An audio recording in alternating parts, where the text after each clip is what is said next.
dans un match de gala, Manchester United vs Manchester United. MDR. Ah là là les gars. Le pire ennemi de Manchester United, c'est Manchester United lui-même. Ces joueurs qui décident, qui choisissent leur match, l'entraîneur qui continue à faire confiance à ces joueurs qui ne méritent pas finalement de porter ce maillot de Manchester United. C'est ces cadres qui se montrent pas aussi, qui sont absents. Et ça parle de cadre. Bref, je vais pas rentrer dans ce débat-là parce qu'on en a déjà parlé plein de fois sur cette chaîne de justement ces joueurs qui portent pas leur coronesse, qui choisissent leur match, de l'entraîneur justement qui décide de faire confiance à ces joueurs-là, qui fait son côté favoritisme. Bref.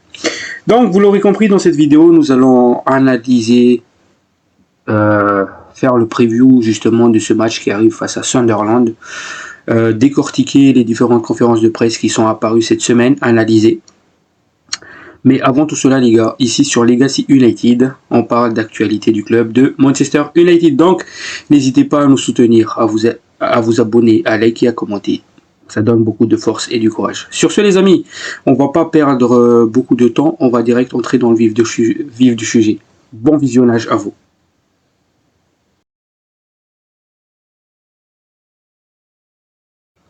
La famille, bonjour, j'espère que tout va bien pour vous. Pour ce qui est de ma part, je vais bien. Match qui arrive face à Sunderland, on espère justement que Manchester United va gagner. Comme ça justement on va passer une trêve tranquille, au moins on va s'arrêter avec une bonne note. Pour ce qui est par rapport au coach, peu importe le résultat face à Sunderland, il va y avoir une réunion justement, mais tous les signes montrent que Ineos va garder Ruben Amorim et lui laisser cette saison justement pour montrer ce qu'il vaut. Donc voilà. En tout cas, si c'est le cas, j'espère vraiment qu'il va changer, qu'il va imposer, qu'il va bien choisir ses joueurs, qu'il va punir. Parce que pour moi, les gars, comme je l'ai dit dans ma dernière vidéo, c'est ce genre de décision qui m'énerve chez lui.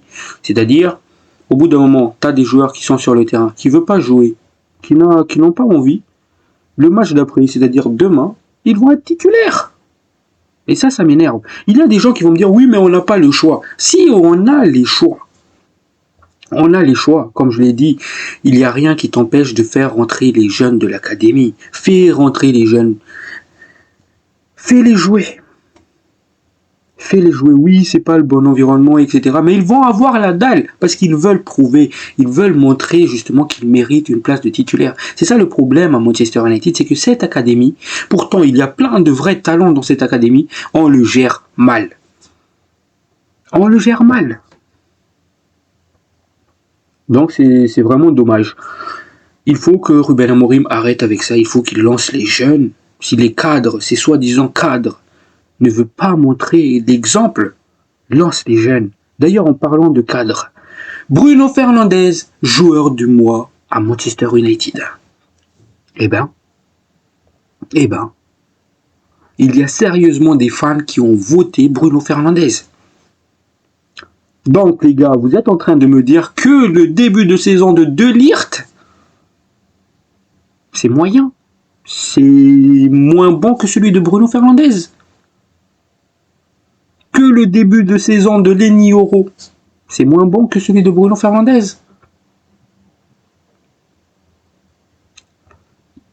Que celui de Bryan Mbeumo, c'est moins bon que celui de Bruno Fernandes. Au bout d'un moment, il faut arrêter les gars. Il faut arrêter au bout d'un moment avec votre FC joueur Bruno Fernandes, etc. Bruno Fernandes, il ne mérite pas d'être joueur du mois à Manchester United. C'est De Ligt, mais tous les jours. Le début de saison monstrueuse qui nous fait De Ligt, les gars. Et vous êtes tous d'accord avec moi sur cela. Et il y a des fans qui ont voté Bruno Fernandes. C'est à cause de ce genre de choses, en fait, que le joueur, il se remet jamais en question. Il va se dire, ben ouais, mais finalement, j'étais le meilleur joueur pendant ce début de saison. Pourtant, t'étais le pire. Il fallait le donner à De Ligt, les gars. De Ligt le méritait. Bruno Fernandes, il a rien fait. Il a loupé 2 pénaltys. Et d'ailleurs, je me demande toujours pourquoi c'est lui le tireur attitré à Manchester United. Bref, voilà, ça c'est quelque chose qui m'a vraiment énervé. C'est un petit coup de gueule. Je comprends pas pourquoi Bruno Fernandes, il est homme du mois à Manchester United. C'est injuste. Donc voilà, en parlant d'académie tout à l'heure, je disais qu'il y a des vrais talents justement dans cette académie de Manchester United, mais on l'utilise mal, on l'exploite mal. Parce que les jeunes, du coup, ils ont beau être talentueux, ils vont se dire, ben finalement, je vais jamais avoir ma chance en pro. C'est ça qui nous différencie du FC Barcelone. Au FC Barcelone, quand il y a un bon gamin qui est fort, il va être lancé. On voit du Gavi, du Pedri, du Yamal, de Ansu Fati. Il y a beaucoup de jeunes qui lancent. Évidemment, d'autres, ils vont percer au haut niveau. D'autres, ils vont être vendus. Mais ils vont être lancés. Donc, il y a justement des solutions à Manchester United. Si vous connaissez, j'ai appris qu'il s'est blessé. Il va bientôt revenir. Ok. C'est logique qu'on ne le voit pas du coup en ce début de saison. Mais il y a d'autres talents dans cette académie. Et surtout quand je vois qu'on a signé encore une fois un jeune talent. Vous vous rappelez de ce gars-là, de ce gamin? J'en ai parlé dans ma dernière vidéo, Orozco, que Manchester United était intéressé, qu'ils étaient aussi sur le point de boucler justement Orozco. Finalement, c'est fait. Orozco signe à Manchester United. Il va faire du Diogo León, c'est-à-dire nous rejoindre à ses 18 ans, c'est-à-dire pendant le mercato estival 2026. Sur le papier, c'est un bon gamin. Sur les quelques vidéos que j'ai vues, c'est un bon gamin. C'est un gamin qui a une capacité, une qualité cognitive, une qualité technique. C'est vraiment un 6 qui me rappelle beaucoup un Moses Caicedo à l'époque, même maintenant. C'est un diamant à l'état pur. Il faut le polir, mais il casse des lignes. Il est bon défensivement, offensivement faire le jeu, ses balles aériennes, ses passes longues. C'est vraiment un bon gamin, surtout avec des passes progressives. C'est-à-dire, c'est pas un gamin qui va jouer la sécurité, il va toujours chercher des passes qui va faire la différence. Il est très très bon balle au pied. Et voilà, c'est vraiment quelqu'un qui me hype de fou. Mais encore une fois, si on était dans un Manchester United qui lance des jeunes, moi, j'étais content de cette signature-là. Mais je sais, Orozco, il va signer. Il va faire comme du Diogo León, comme du Obishido, on n'entend plus parler. Comme du Sékou Koné, c'est-à-dire, il va rejoindre l'académie, il va être là-bas. Et voilà. C'est dommage. Il faut le lancer. Il faut les laisser du temps de jeu. Obishido, on l'a vu l'année dernière. En ce début de saison, on ne le voit pas. Sékou Koné, on l'a jamais vu. On l'a vu pendant les quelques matchs de amical de fin de saison, amicaux. Mais depuis, on ne le voit plus, Sékou Koné. Pourtant, je me demande c'est quoi justement, qu'est-ce qu'il a besoin Ruben Amorim en fait? Qu'est-ce qu'il a besoin? Qu'est-ce qu'il faut que les jeunes fassent pour convaincre Ruben Amorim? Ce qu'il avait fait en match amicaux là, en fin de saison, c'est que vous connaissez. Mais tous les jours, tu joues dans ce double pivot. Tous les jours, tu joues là. Quand je vois les quelques rentrées de Mainou, ben tous les jours, il est titulaire. On a signé Orozco. Si c'est toujours Ruben Amorim qui va être là l'été prochain, on va pas voir Orozco. Et ça, c'est quelque chose qui m'énerve énormément. C'est un bon gamin, c'est un talent. Mais est-ce qu'il va être utilisé? Est-ce qu'il va avoir sa chance dans cette équipe de Ruben Amorim? Ça, c'est une question. Je suis désolé, mais au jour d'aujourd'hui, dans ce double pivot au milieu de terrain, il y a 2 places à prendre. J'avais un rêve en début de saison, quand justement Baleba c'est pas fait, quand un milieu de terrain n'est pas venu, j'avais un rêve. Et je l'avais même proposé. Pourquoi pas mettre un Sékou Koné et un Mainou dans ce double pivot? Mais rien. Ok, là, il est blessé. Ruben Amorim a une excuse de ne pas le lancer en ce moment. Mais depuis, pourquoi on l'a pas vu?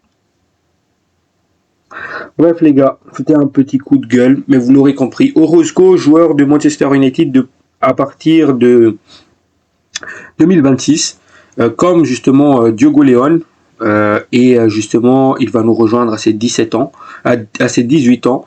Manchester United a payé justement une somme de 1 million de dollars. Pour le talent qu'il est, je pense que c'est pas déconnant comme somme. C'est un peu du même que celui de Obishido, Sekou Kone, donc voilà. Maintenant, j'espère vraiment qu'il va avoir son temps de jeu à Manchester United. En parlant toujours de jeunes, Manchester United justement est sur le piste Mac Mekin. C'est un joueur écossais qui joue au Hearts, il me semble, en Écosse. C'est vraiment un profil milieu central. Et c'est vraiment un bon gamin selon les rumeurs que j'ai vues, selon les vidéos que j'ai vues. Il a vraiment une forte potentiel. C'est un gamin bon balle au pied, technique. Et surtout les gars, quand vous voyez que sur ce gamin-là, il y a Manchester City qui est dessus, Liverpool qui est dessus, et surtout Chelsea qui est dessus, ça veut tout dire, ça veut juste montrer le potentiel qu'il a ce gamin-là. Donc oui, mais encore une fois, je reviens à ce que j'ai dit, Manchester United veut signer ce gamin-là. Ils sont vraiment en train de discuter avec les Hearts, mais est-ce qu'au final, il va avoir du temps de jeu à Manchester United? Au final, ça revient au même problème, les gars. C'est ça le problème pour moi. Donc voilà, encore une fois, j'espère que ça va se faire.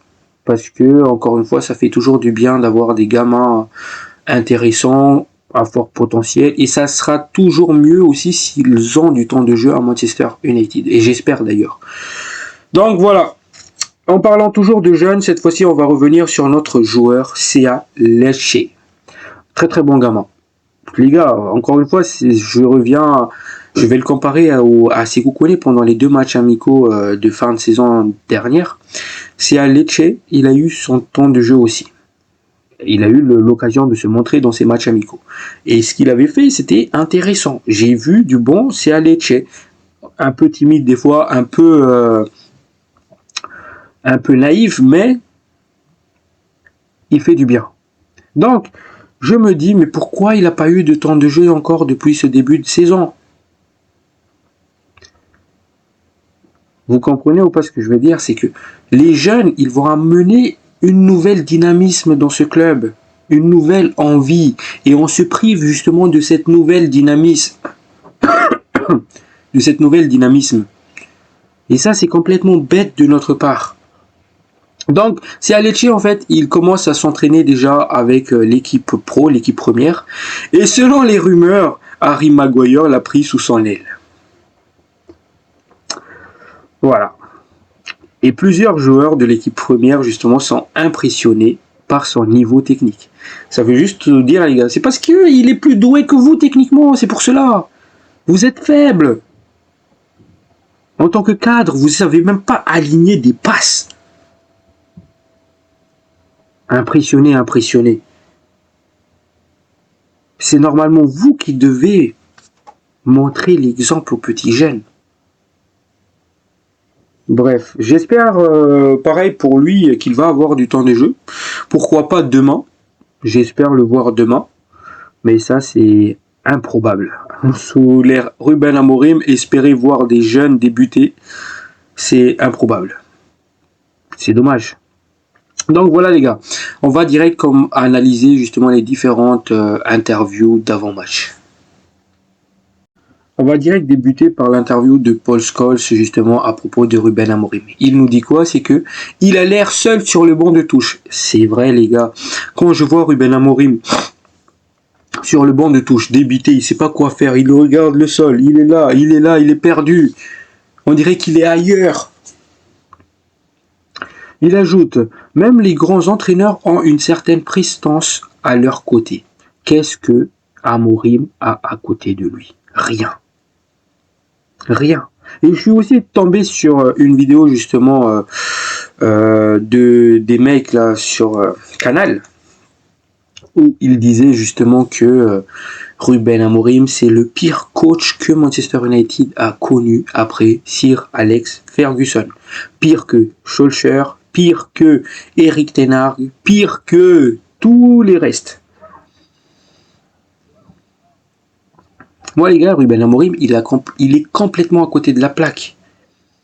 En fait, le gars, il veut pas... Ok, il va forcer sur sa formation. Encore une fois, les gars, vous le savez, c'est pas à cause de son fameux 3-4-3 qui m'énerve avec lui. C'est parce que je l'ai dit à plusieurs reprises, c'est pas la formation le problème. C'est pas ça. C'est les joueurs. Les joueurs que tu mets, ils ont pas envie.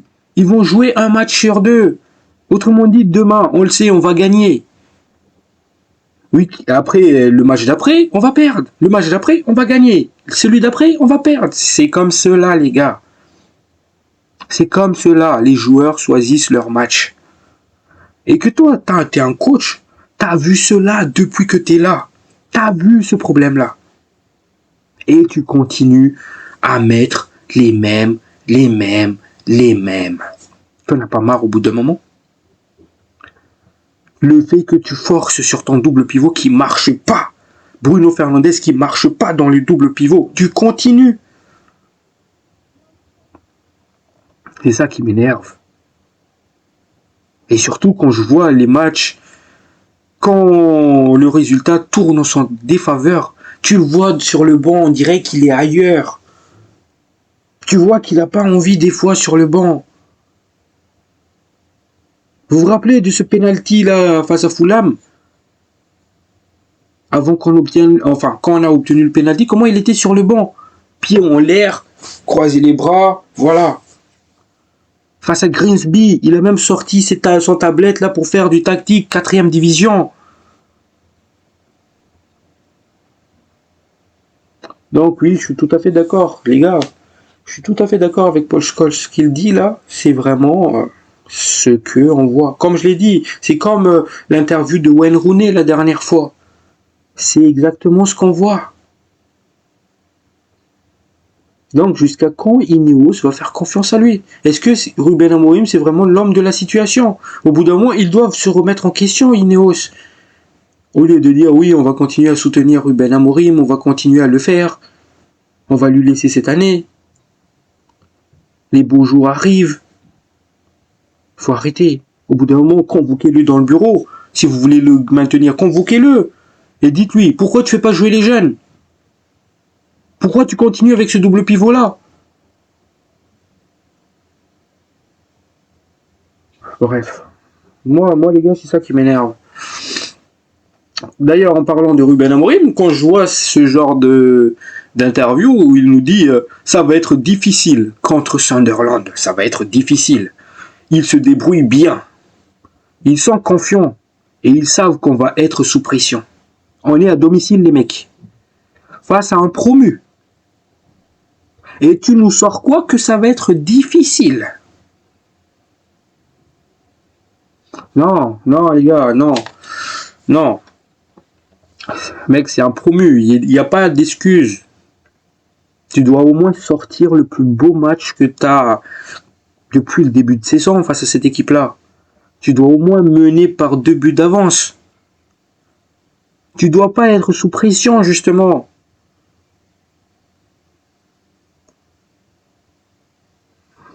Voilà.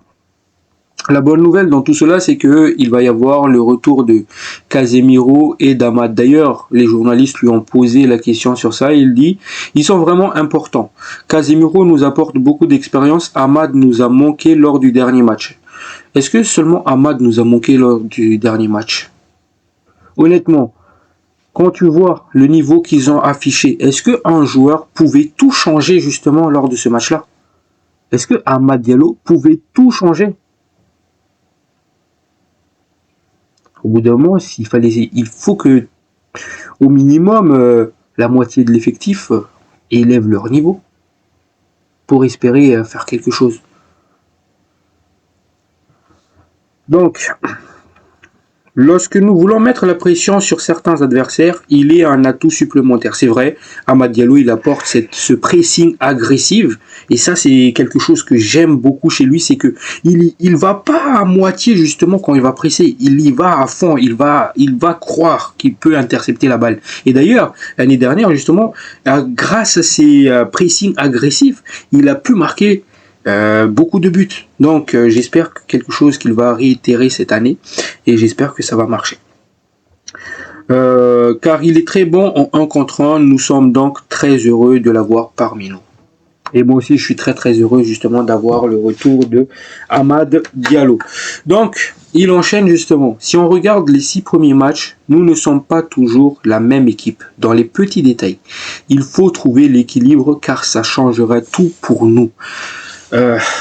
Il nous parle de détails, mais quand on regarde le match face à Brentford, c'est pas un détail qui manque, les gars.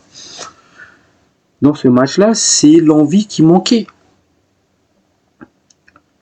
C'est l'envie, je comprends pas. Je l'ai dit dans ma dernière vidéo, tu reviens des vestiaires, de la pause. Brentford mène 2-1. Vous avez vu le niveau qu'ils ont affiché justement après le retour des vestiaires? C'était comme si Manchester United était en train de gagner 2-1. Donc on devait gérer. 0 tir jusqu'à la 65e minute. C'est Brentford qui mettait la pression pour marquer. Inacceptable. Inacceptable. Encore une fois, c'est pas seulement la faute du coach. Ce que je reproche au coach, c'est son côté favoritisme, c'est qu'il ne sait pas punir les joueurs. Et ce que je reproche aux joueurs, justement, c'est que personne ne se montre dans les grands moments. Quand on a besoin d'eux, les cadres ne se montrent pas. Les cadres sont censés être les joueurs qui donnent l'exemple, le chemin à suivre. Je parle là du capitaine qui est Bruno Fernandes. Je parle là de Luke Shaw. Je parle là de Diogo Dalot. Parce que c'est quand même censé être des joueurs qui étaient là depuis longtemps. Voilà les gars. Donc voilà ce qui concerne l'interview de Ruben Amorim. Et justement les gars, j'espère que on va prendre les 3 points. Justement pour que on part sur une note positive à la trêve. Et j'espère vraiment que cette série de... Cette mauvaise série, ça va disparaître en fait au retour de la trêve. Concernant l'équipe que j'aimerais que Ruben Amorim aligne demain, du coup, c'est Sco. Parce qu'on n'a pas pu célébrer son but à cause de la défaite. J'espère qu'il va être sur sa continuité, que ce but-là face à Brentford, ça va lui faire du bien, qu'il va marquer face à Sunderland pour lancer une dynamisme. Du coup, Bemou Kounia en soutien. Dorgu Diogo Leon. Ouais, Dorgu côté piston gauche. Du coup, double pivot, j'espère voir Mainou Casemiro. Je pense que c'est les deux seuls bons milieux qu'on a, quoi, qui tiennent la route. Ugarte, trop nul. Bruno Fernandes, dans ce domaine-là, je veux pas le voir. Tout simplement. Et surtout, il faut le punir. Bref. Pour moi, je partirai sur Casemiro, Mainou, demain, dans le double pivot. Piston droit, Amad Diallo. Je sais pas si Mazraoui il est de retour. Mais du coup, je pars sur Amad Diallo. Défenseur, De Ligt. C'est notre meilleur défenseur central depuis le début de saison. Yoro. J'espère que... Voilà les gars. En parlant de punition, justement, quelqu'un m'en a parlé dans les commentaires. Il n'hésite pas à punir un Leny Yoro. Vous voyez le truc, c'est que Yoro, il a fait quelque chose face à City. Il a décidé de le punir 2 matchs. Non, 1 match. Il a décidé de le punir. Pourtant, quand c'est son gars Bruno Fernandes, non, au calme. Bref, j'espère voir Yoro, De Ligt et ensuite, je sais pas si Mazraoui il est de retour. Je sais que Licha il a repris l'entraînement donc il sera pas là. Et Edenhaven, voilà. je partirai sur ces 3 centraux-là. Aiden Even, De Ligt, Euro. Et dans les cages, j'espère toujours que Sam Lemons joue ce match. Voilà. Donc, j'espère, les gars, voir une victoire demain. Pronostic, je verrai bien un 2-1. Je pense qu'on va voir un Manchester United qui va se faire peur, mais qui va quand même réussir à s'imposer. Donc, voilà, l'équipe. On se retrouve demain pour le débrief. Sur ce, prenez soin de vous, la paix sur vous. Ciao, ciao.